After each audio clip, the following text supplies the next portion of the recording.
It's the Kyle Hyman Show on Redeemer Radio.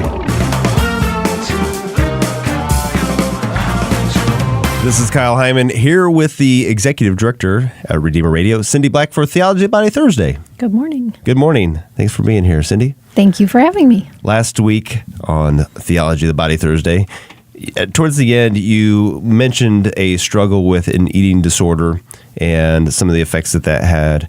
And I think today that we're going to kind of maybe go a little bit deeper into that. So Thank you for sharing with us. Yeah, absolutely. You know, also with Lent being a time of fasting, and then in the church we equally feast, most of my life that was a trigger for me. So I first started struggling with an eating disorder probably, now looking back on it, when I was about 7 or 8 years old. Oh, wow. And it morphed. It took place as different things. My parents got divorced, and shortly after that, I went to visit my grandparents in Florida. And when I came back, my teacher commented that I had gained weight. And I think her intentions were good because she knew about my home life situation, but those messages can stick in.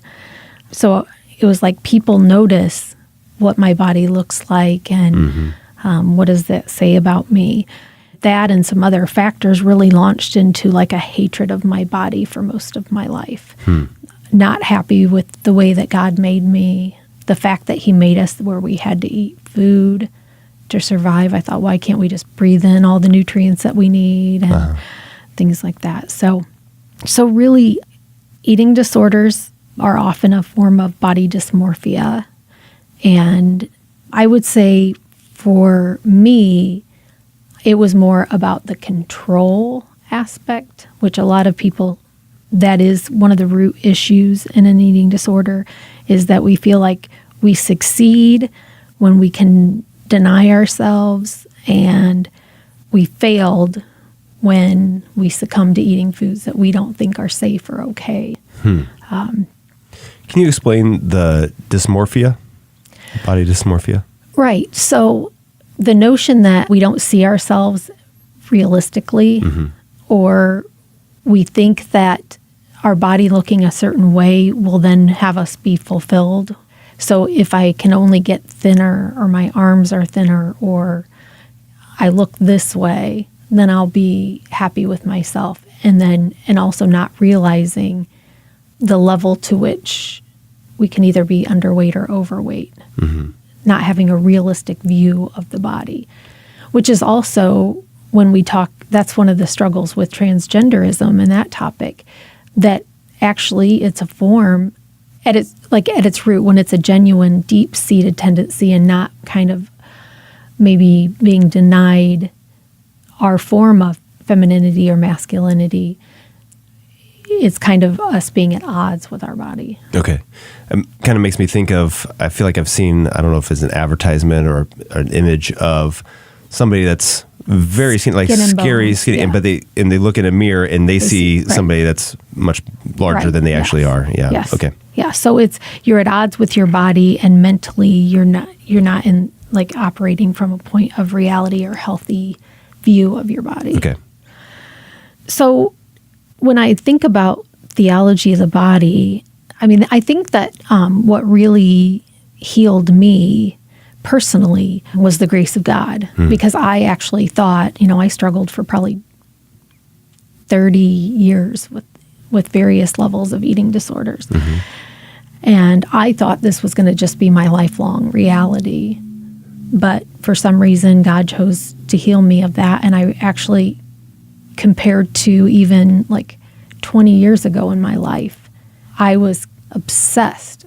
So many of my thoughts went on what I'm going to not eat, what I'm going to eat, when I'm going to exercise, what I look like, that it was consuming me. It was this unhealthy obsession with that, and so much focus inward on myself that I missed so many things going on in the world around me. I would have conversations with people where I would literally sit and just feel guilty that I just ate something, and I have no idea what they were talking about or experience or sharing with me, because I was so focused internally.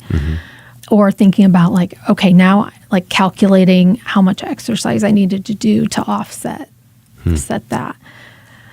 So when I really started growing in faith, that's when anytime like I would start like, well, if I would assess my body in the mirror, I would try to stop myself and pray in Our Father and try to think of somebody else that I could lift up and pray the Our Father, tried to replace those thoughts with that. And that worked for me, but it definitely is a grace. I'm not saying that works for other people.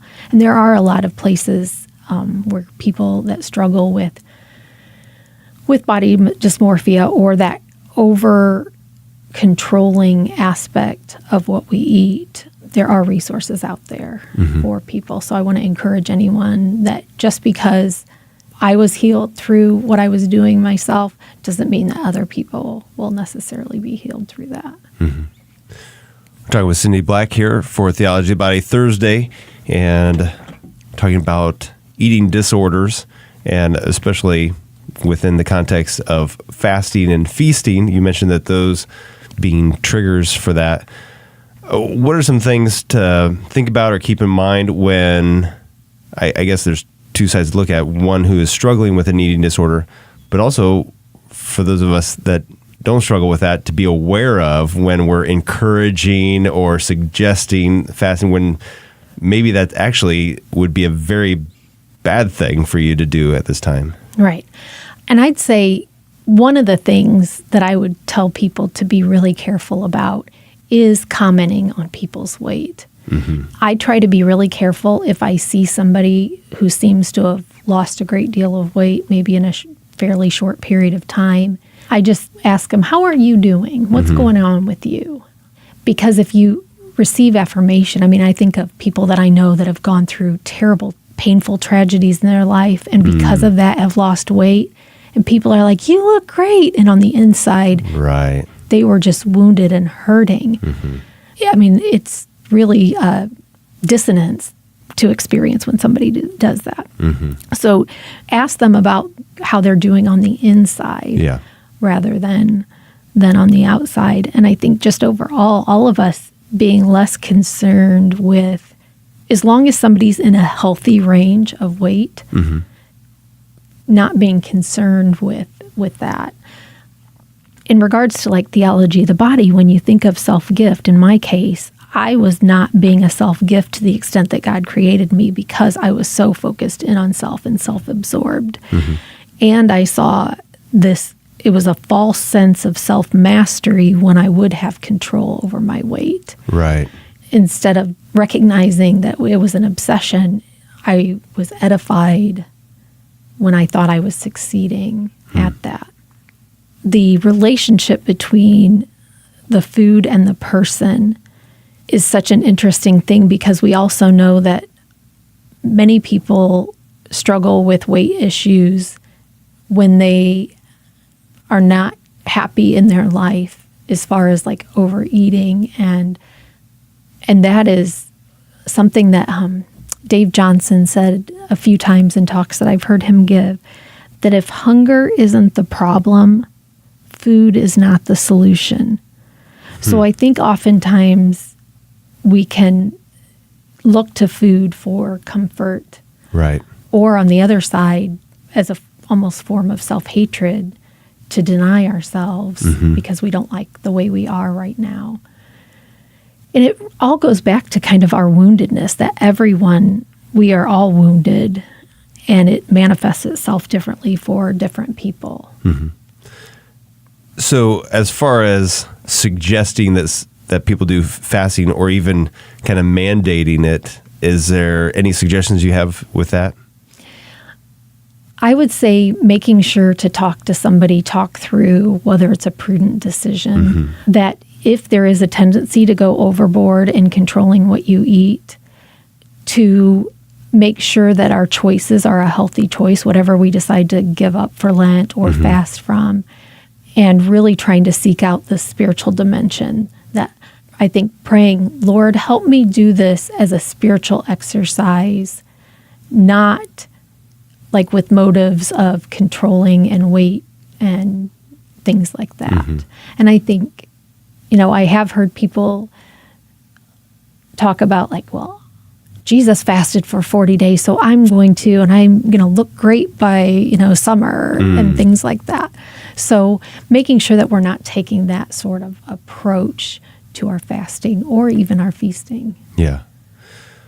You mentioned resources that are available. I imagine counseling is definitely absolutely, and something you'd encourage. But yeah, and I think looking for a counselor that specializes in eating disorders, because they are out there. There's good counselors in the South Bend area, and there's good counselors in the Fort Wayne area that deal with that. There's various levels of treatment centers. There's inpatient and outpatient treatment centers.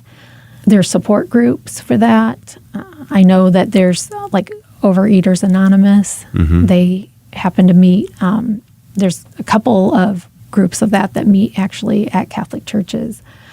So if you are somebody that struggles with kind of a healthy approach to food and body image, there are definitely resources. And something people don't necessarily compare eating disorders to that I see the connection is other forms of like self-mutilation, like cutting. right. All of this is a way to kind of take our woundedness and not feel it, or to feel it in a way that we think might be healthy, but actually isn't. So we're all in this together, and we all need to support each other and look for signs that somebody might be struggling with one of these things, and then journey with them along that, walk alongside. Ultimately that's what we're called to do with each person, no matter what their woundedness leads to, is to journey with and say, you know what? I'm going to see you through this no matter what it takes. I'm going to journey along whatever it takes. Yeah. I think another mistake that we might make is assuming that this is just a female thing. And while absolutely. I've tried to be very careful to while it's probably more popular amongst women, it also affects men. And so don't assume that this isn't something that your son is struggling with or something like that. And maybe we're not going to have time to get into it, but look up some of the signs to look for and things like that as far as identifying this in children or friends and family as well, and be able to help them as well. So thanks for bringing this to our attention, Cindy. Appreciate it. Thank you.